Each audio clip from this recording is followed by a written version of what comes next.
welcome back. So today's video is going to be on flying from an amberless country. I recently flew from Cancun, Mexico to London Gatwick in the UK. I flew on the 24th of May, which was literally just a few days ago.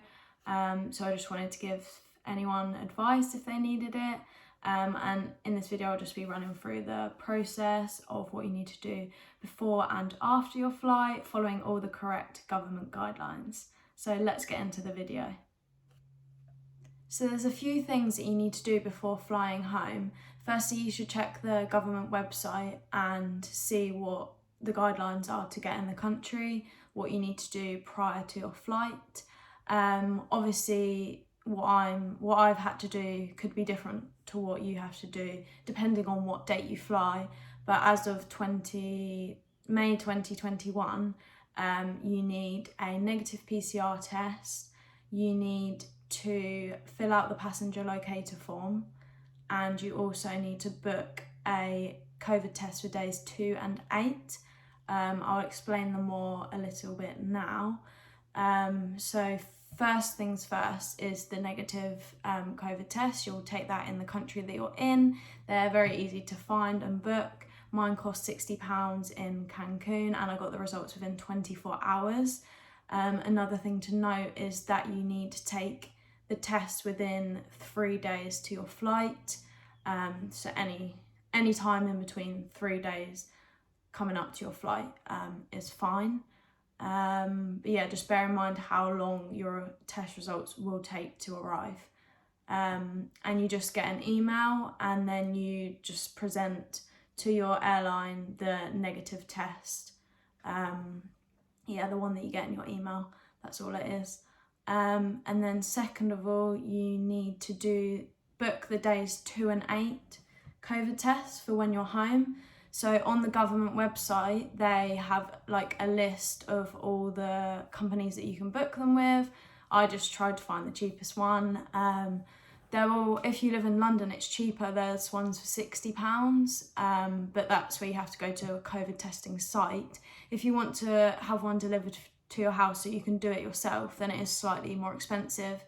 All the ones in my area, which is southeast of England, I had to pay at least £100, and then some places didn't have COVID tests in stock, so I ended up booking with Nationwide Pathology, they're called, and that cost me £115.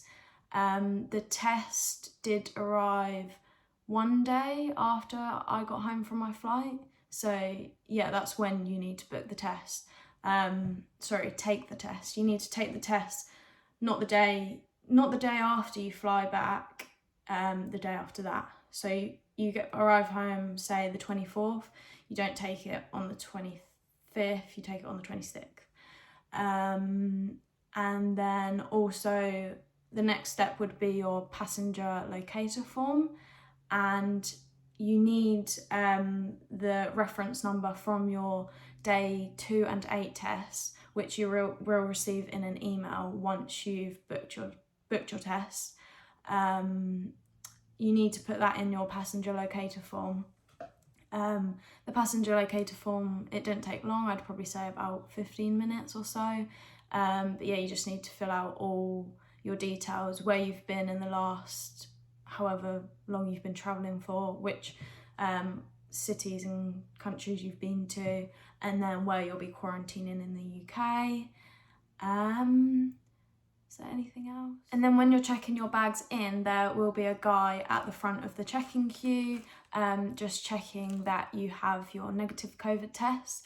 And he asked to see it in my emails, not just like a print screen or anything. So yeah, just make sure you have that ready. And also the passenger locator form PDF version.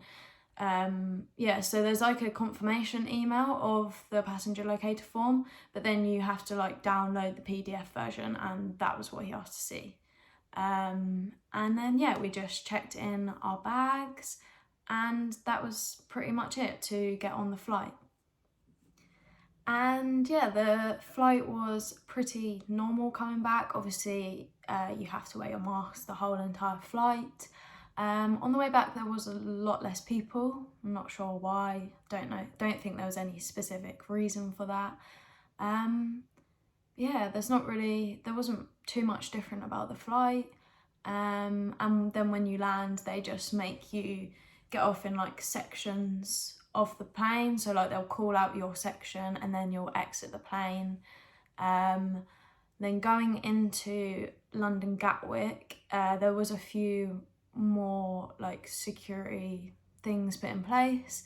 As we were walking from the plane to like the baggage collection area, there were like a few policemen just checking people's passports and their boarding passes and everything. So they just checked that and let us through. It was all fine. And then yeah, we went to collect our baggage. That was fine. And then as you're walking back from the baggage collection, there was like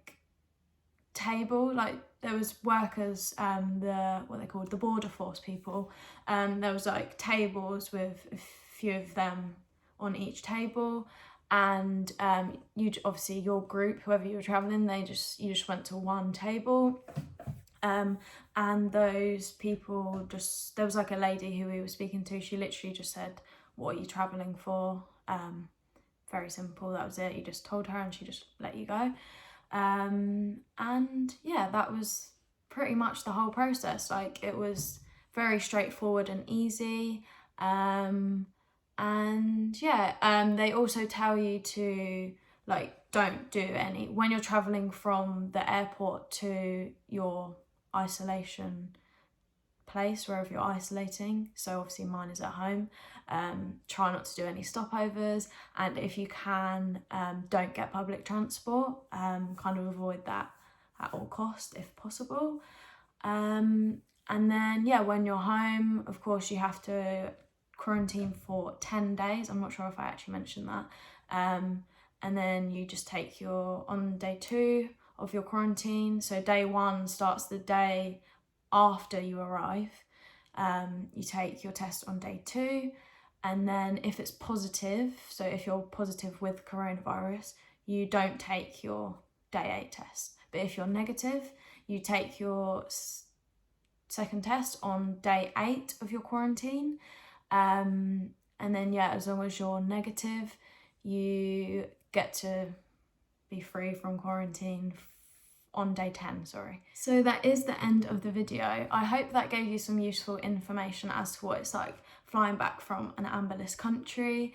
But if you do have any more questions, or there's anything you wanted to ask me, don't be afraid to drop a comment down below. And if you did like the video, please do give it a big thumbs up and consider subscribing to my channel, because I'm quite a new account and it would really help me out. Hope you enjoyed, and I'll see you guys next time.